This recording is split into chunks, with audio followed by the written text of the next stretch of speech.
इतिहास चर्चा के 14वें एपिसोड में आपका स्वागत है। मैं हूं चंद्रभूषण अंकुर। इतिहास चर्चा के 14वें एपिसोड में आप सबका स्वागत है। यह एपिसोड राम मंदिर अयोध्या में जो अभी उद्घाटित हुआ है जनवरी माह में प्रधानमंत्री द्वारा, उसकी मैं यात्रा पे गया था। ये यात्रा पे आपको ले चलने से पहले मैं आपको संक्षेप में इसके इतिहास, चूँकि हम लोग इतिहास चर्चा में इस यात्रा का विवरण देख रहे हैं, तो हम इसके संक्षेप में इसके इतिहास के बारे में भी अपने दर्शकों को बता दें कि ऐसा माना जाता, पौराणिक मान्यता ऐसी है कि अयोध्या ही वह नगरी थी जहाँ राजा दशरथ का शासन था और राम कौशल्या और राजा दशरथ के पुत्र के तौर पर जन्मे थे। और राम जन्म वहाँ पहले एक भव्य राम मंदिर हुआ करता था। 1528 में मुग़ल सेनापति मीर बाकी ने इस मंदिर को तोड़ के उसी के मलबे से एक मस्जिद का निर्माण कराया और उस समय के मुग़ल सम्राट बाबर के नाम पर उस मस्जिद का नाम हुआ बाबरी मस्जिद। सामान्य लोग कहते हैं कि बाबर ने आके तोड़ा, लेकिन बाबर इस इलाके में कभी आया नहीं था। उसके ऐसा कहा जाता है कि उसके निर्देश पर उसके सेनापति मीर बाकी ने 1528 में यहाँ एक मस्जिद का निर्माण कराया जिसे बाबरी मस्जिद किया। 350 सालों तक, मतलब 1528 में वो मस्जिद का निर्माण हुआ और 350 सालों तक ये इस पर कोई हो हल्ला नहीं मचा। हम लोग इतिहास के विद्यार्थी के तौर पे ये बताते हैं कि 1857 के महाविद्रोह में हिंदू मुस्लिम एकता को देखते हुए और जिस तरह की स्थितियां थी कि अब अंग्रेज़ों को भारत छोड़ के जाना पड़ सकता है, तो उससे उन्होंने 1859 में विद्रोह दबाने के बाद तेज़ी से बांटो और राज करो की नीति पे काम करना शुरू किया। और आप अगर इतिहास के पन्नों में जाएंगे तो पहली बार राम मंदिर का विवाद 1859 के बाद हिंदू पक्ष और मुस्लिम पक्ष 350 वर्षों बाद उस मस्जिद के बनने के ये शुरू हुआ। ज़ाहिर तौर पे आप जो भी हम लोग समझ सकते हैं कि ये क्यों हुआ। और इसमें ये मुद्दा गर्माता रहा अंग्रेज़ों के समय में 19वीं शताब्दी में। जब भारत आज़ाद हुआ तो 1949 में हिंदू पक्ष के लोगों ने विवादित मस्जिद के अंदर जाके मूर्तियां रख दी और उस पर क्लेम करना शुरू कर दिया। फिर वहाँ पे एक सर्टेन हिस्से में ये मूर्तियां रखी थी। 1980 के दशक में राम मंदिर का मुद्दा आरएसएस और भाजपा ने उठाया और राम मंदिर मुक्ति आंदोलन शुरू किया। और इस आंदोलन में के चलने के बाद एक डेवलपमेंट राजीव गांधी के ज़माने में हुआ, जब राम मंदिर का ताला खोल दिया गया।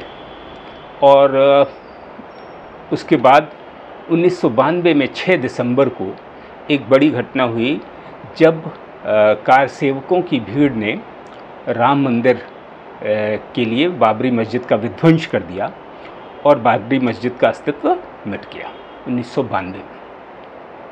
फिर यह मुद्दा कुछ दिनों तक ऐसे रहा कि वहाँ पूरी तरह से सिक्योरिटी लगा दी गई और काफ़ी देशव्यापी दंगे हुए। उसके बाद बहुत दिनों तक यथास्थिति बनाए रखने के लिए टेंट में रामलला की जो मूर्तियाँ थीं अंदर रख दी गई थी 1949 में, उन्हीं मूर्तियों को पूजा पाठ होती रही, टेंट लगा और पुलिस, सख्त पुलिस पहरे के बीच में ये आसपास की ज़मीनों का अधिग्रहण होना शुरू हुआ। और इस मामले में को कोर्ट में ले गए और 2019 में कोर्ट ने राम मंदिर के पक्ष में फैसला सुनाया और ये कहा कि यहाँ जो विवादित स्थल है अब वहाँ राम मंदिर बनाया जा सकता है और एवज में मुस्लिम पक्ष को अयोध्या में ही कहीं 5 एकड़ भूमि मस्जिद निर्माण के लिए दे दी जाए। तो 2019 के उच्च न्यायालय के इस फैसले के बाद राम मंदिर का रास्ता बनने का रास्ता प्रशस्त हो गया। 2020 में प्रधानमंत्री नरेंद्र मोदी ने इसका शिलान्यास का भूमि पूजन किया और 2024 जनवरी 2024 में 22 जनवरी 2024 को भी चुनावों से पहले इसे सामान्य जनता के लिए खोल दिया गया और बड़े पैमाने पर दर्शनार्थी वहां आना शुरू हुए। मैं अभी पिछले दिनों 11 जुलाई को अयोध्या में था और हमने भी मंदिर के में भ्रमण किया और अपने दर्शकों के लिए मैंने उस मंदिर में जो कुछ, जहाँ तक मेरे कैमरे के साथ हम जा सकते थे, वहाँ तक का विवरण कैद किया और वो अपने दर्शकों के लिए मैं प्रस्तुत कर रहा हूँ। आशा है बहुत सारे दर्शक जो दूर दराज में हैं वो राम मंदिर की एक झलक वहाँ पा सकेंगे। धन्यवाद।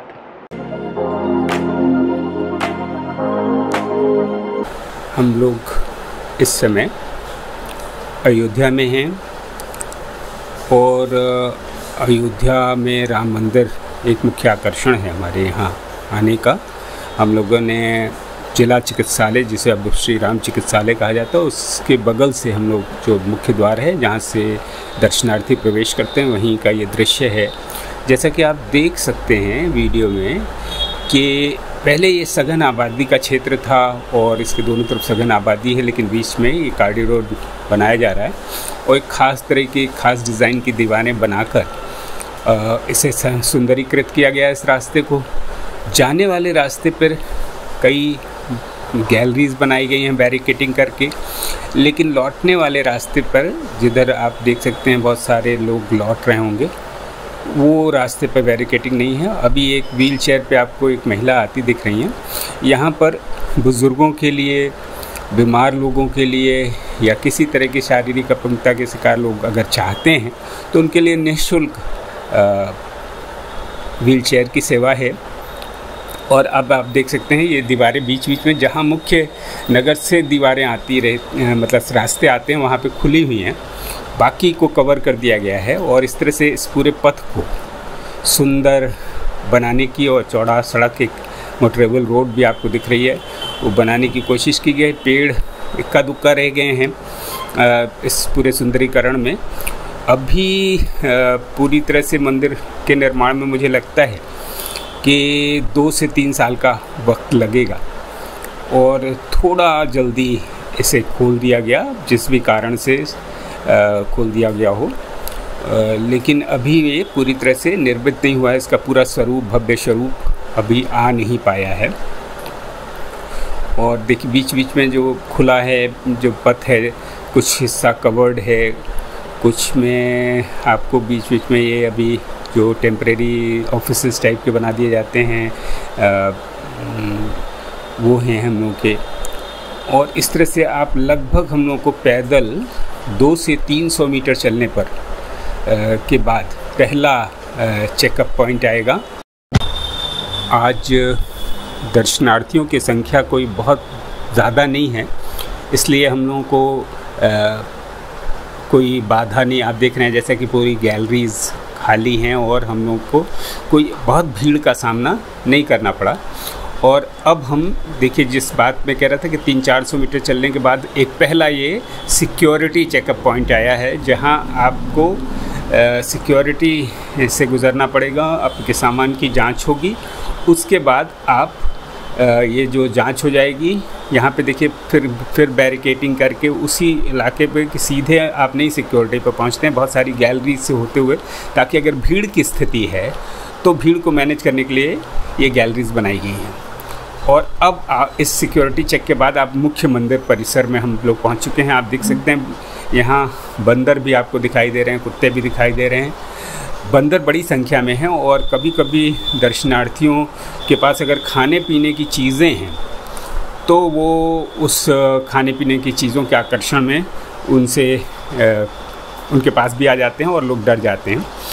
अभी पहला सेल्फ़ी पॉइंट आपको दिखेगा, चूँकि मंदिर के अंदर कैमरा ले जाना अलाउड नहीं है एक सर्टेन पॉइंट के बाद, तो एक सेल्फ़ी पॉइंट्स बना दिए गए हैं जिसमें चित्र है और मुख्य विग्रह जो अंदर है, मूर्ति है, उसी का चित्र बाहर है। और ऐसे 2 सेल्फ़ी पॉइंट बने हुए हैं, वहाँ आप खड़े होकर सेल्फ़ी ले सकते हैं। सेल्फ़ी कह लीजिए या फ़ोटो कह लीजिए, आप फ़ोटो पॉइंट्स हैं वो। और वहाँ पे अब ये हमारे पीछे जो बिल्डिंग दिख रही है, ये वो मुख्य मंदिर में जाने का रास्ता है। इससे पहले ये टीन शेड में आपको बड़ी संख्या में जूते रखने के, पानी पीने का, हाथ धोने की जगह और सेल्फी पॉइंट्स बने हुए हैं, फ़ोटो पॉइंट्स बने हैं, फ़ोटोशूट पॉइंट्स। और इसके बाद ये जो पीछे बिल्डिंग दिख रहा था उसमें आप जाएंगे तो लॉकर्स है, जहां आप अपना पूरा सामान, फ़ोन सब जमा कर देना पड़ता है और उसके बाद आप मंदिर में अंदर प्रवेश करते हैं। अभी सेल्फी पॉइंट के पास थोड़े करीब से हम लोग पहुंच गए हैं। अब आप देख सकते हैं मैं कोई दर्शनार्थी लोग इसके सामने करा रहे हैं। ये देखिए लॉकर्स के बोर्ड लगे, कोई 15 से 20 काउंटर बने हुए हैं। इन 1500 से 20 काउंटर्स के बीच आप जो है अपना सामान जमा कर सकते हैं।